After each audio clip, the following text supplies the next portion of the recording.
Ji day to Stockholm से खुशामदीद। अभी यहाँ पे दिन के तकरीबन 12:30 बजे हैं और वेदर आप देख लें ऐसा ही है। विंटर्स के अंदर यहाँ पे ऐसा ही होता है, 3-4 घंटे 5 घंटे के लिए रोशनी होती है, उसके बाद अंधेरा हो जाता है। खुद भी थोड़ा लेट ही निकला हूँ, सुबह से बारिश हो रही थी यहाँ पे स्टॉकहोम के अंदर, तो अभी मैं निकला हूँ और अभी मैं कुछ आज टूरिस्ट अट्रैक्शंस विजिट्स करूँगा। मैं फेरी राइड के लिए जा रहा हूँ, वहाँ से स्टॉकहोम का नज़ारा करेंगे इस ठंडे मौसम के अंदर। समर्स में तो यहाँ पे ऐसा होता है कि अभी जैसे ज़्यादातर अंधेरा रहता है और समर्स में ऐसा होता है सारा दिन ही रोशनी रहती है, यानी 1 या 2 घंटे के लिए अंधेरा होता है। और वो भी इतना अंधेरा होता है कि आप जैसे देख लें फजर के बाद जो हल्की सी रोशनी सी और अंधेरा मिक्स होता है, तो वैसा ही अंधेरा होता है।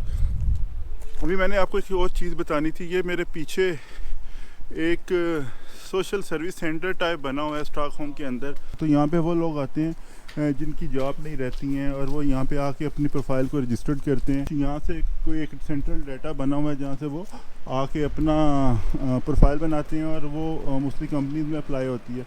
फिर गवर्नमेंट भी कई जगह पे ये ऑफ़र करती है कुछ कंपनीज़ को कि अगर जॉब की सैलरी बनती है 25,000 स्वीडिश क्रोना, तो आप ऐसा कीजिए कि आप 12,000 आप क्रोना दे दीजिए और 12,000 क्रोना हम दे देंगे। तो ये इतनी अच्छी एक चीज़ है जो मैंने यहाँ पे नोट की है स्वीडन के अंदर, स्टॉकहोम के अंदर। पीछे आप जिम देख रहे होंगे, ये जिम है स्टॉकहोम का, फिटनेस 24/7, यानी कि इसका मतलब है कि ये 24 घंटे ही खुला रहता है। सामने मेरे प्ले एरिया है, यहाँ पे मैं आपको लेके जाता हूँ। समर्स के अंदर तो यहाँ पे बहुत रश होता है, अभी विंटर्स हैं, स्नो अभी भी आपको नज़र आ रही होगी। कहते हैं कि स्वीडन के अंदर अगर आपने लोगों के अच्छे मूड्स देखने हैं तो समर के अंदर आएँ, क्योंकि जितनी भी ठंडी कंट्रीज़ हैं वहाँ पर ये होता यही है कि सर्दियों में लोगों के मूड थोड़े से मिजाज थोड़े तब्दील हो जाते हैं सर्दी की वजह से, वो ज़्यादा इंटरेक्ट करना पसंद नहीं करते। लेकिन गर्मियों में उनका मूड बड़ा अच्छा होता है और वो आपसे गपशप लगाते हैं। लेकिन एक चीज़ है कि मिजाज या इंटरेक्शन कम होना एक अलग बात है, लेकिन they are very cooperative people. अभी भी अगर विंटर्स के अंदर भी आप इनसे कुछ चीज़ पूछेंगे तो they will try their best कि आपको वो एंटरटेन कर सकें। अब एक और शॉप ये मेरे पास आई है, सेकंड हैंड शॉप। बेसिकली ये यहाँ पे सेकंड हैंड चीज़ें पड़ी हुई हैं सारी, यहाँ से आप परचेज़ कर सकते हैं। देख लें आप, ग्रॉस बर्तन हैं, कपड़े हैं, सारा कुछ पड़ा हुआ है यहाँ पे। तो ये 50% लेस पे, ये इससे भी ज़्यादा लेस पर ये मिल जाती हैं। तो अभी मैं जा रहा हूँ मेट्रो स्टेशन। स्टॉकहोम के अंदर 3-4 नाम रखे हुए हैं, किसी को सबवे का नाम दिया कि रखा हुआ, किसी को पेडल टॉक का नाम दिया गया, इस तरह कुछ और नाम है।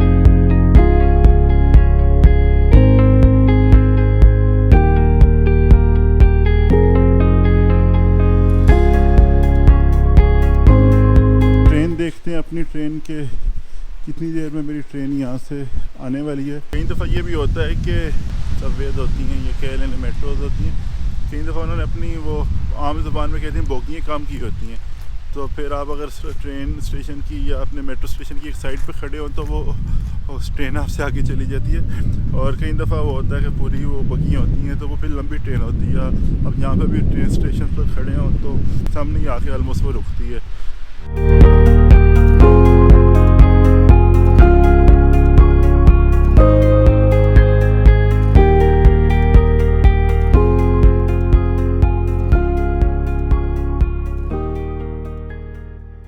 सेंट्रल स्टेशन स्टॉकहोम के अंदर एक मरकज़ी स्टेशन है जहाँ से सारी सिटी और जो आउट ऑफ सिटी जो भी ट्रेन्स हैं या सबवेज हैं वो सारी ऑपरेट होती हैं। बसेस भी यहाँ से, ये आप देख सकते हैं कि एस्केलेटर जो लगे हुए हैं कितनी हाइट के ऊपर जा रहे हैं। लगता है कि अगर पाकिस्तान के फ्लोर्स के मुताबिक मैं देखूँ तो ये तकरीबन 5 फ्लोर्स ऊपर जा रहा होगा। स्टेशन से मैं बाहर आ गया हूँ, हल्की हल्की बूंदाबांदी जो होती है वो हो रही है और जो प्रेडिक्शन है ये कि आज 4-5 बजे तक, शाम तक ये बूंदाबांदी होगी। अभी जो आपको मेरे पीछे ये चौक नज़र आ रहा है, ये स्टॉकहोम सिटी का मेन चौक है, इसको सर्जल टॉक बोलते हैं।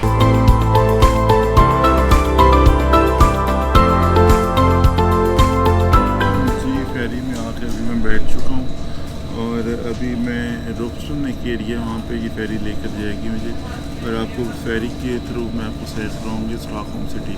टाइम है अभी ऑलमोस्ट 2 मिनट हैं, 2:30 पर ये फेरी ने यहाँ से अपनी राइड स्टार्ट करनी है और इन्होंने फेरी ने लेके जाना है मुझे रोपस्टन के एरिया में।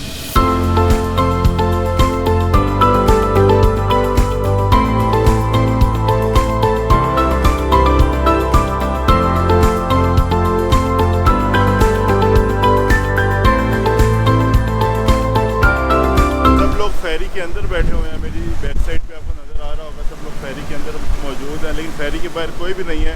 उसकी रीज़न ये है कि यहाँ पे फेरी में अभी इस वक्त बहुत सख्त सर्दी है, अभी भी माइनस टेम्परेचर है। बल्कि मैं आपको फेरी की ऊपर वाली साइड पर भी लेके जाता हूँ।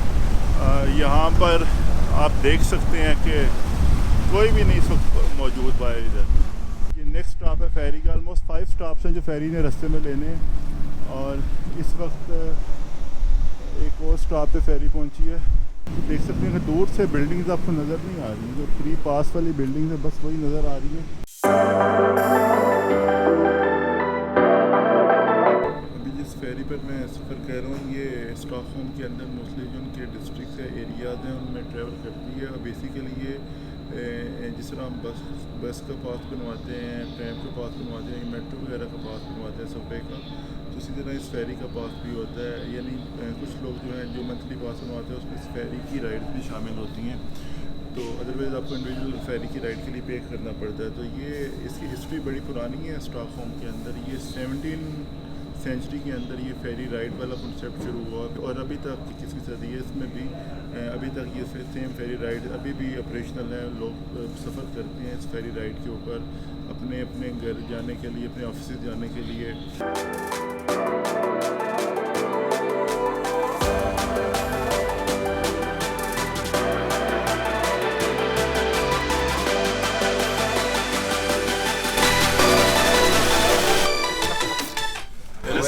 Is this on YouTube? Yeah, it's for YouTube. What is your name on YouTube? Kamil Mir, KAMIL. Yes, you have. Can you write here?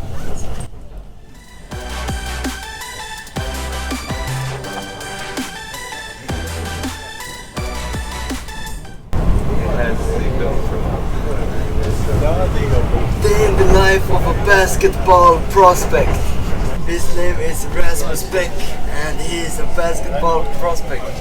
Number 1 LeBron. Pick for NBA 2026. It's this guy. Nästa Östermalmstorg. Best player in all league right now. Liksom, typ, eller?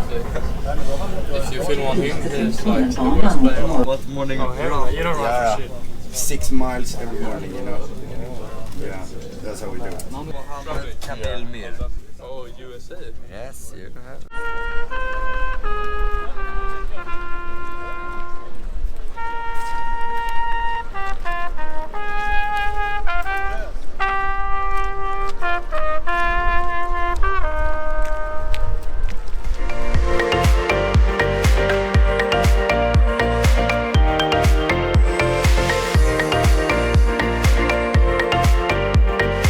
ये जो mall of Scandinavian है जहाँ पर अभी मैं मौजूद हूँ, ये स्वीडन का सबसे बड़ा मॉल है। इसको नॉर्डिक जो रीजन है, नॉर्डिक कंट्रीज़ आती हैं, उसका one of the biggest mall कहा जाता है। यानी नॉर्डिक कंट्रीज़ वो कंट्रीज़ हैं जिसमें डेनमार्क, नॉर्वे और स्वीडन आते हैं। लेकिन पर्सनली मैंने दुबई के मॉल देखे हुए हैं और मुझे लगता है कि यार दुबई के मॉल तो बहुत बड़े हैं। सर्दियों में आइसक्रीम तो आपने खाई होगी, लेकिन यूरोप के ठंडे तरीन मुल्कों में आके कभी आइसक्रीम खाई है, इसका भी अपना टेस्ट है। अभी मैं माल के अंदर ही घूम रहा था तो मैंने कहा क्यों ना यार ये आइसक्रीम ट्राई की जाए इस ठंडे मौसम में।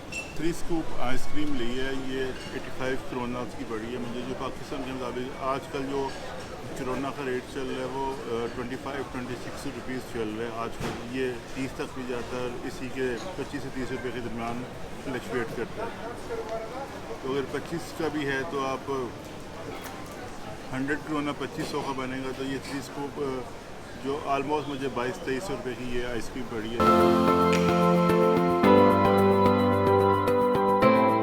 स्वीडन का सबसे बड़ा मॉल मैंने आपको दिखाया। उम्मीद है आपको मेरा ये एपिसोड भी अच्छा लगा होगा। कल सुबह मेरी फ़्लाइट है पाकिस्तान के लिए। मेरा जो 15 डेज़ का ट्रिप है वो कल ख़त्म हो जाएगा, यानी आज रात को ख़त्म हो जाएगा। कल सुबह तो फ़्लाइट लेकर मैंने चले जाना है पाकिस्तान।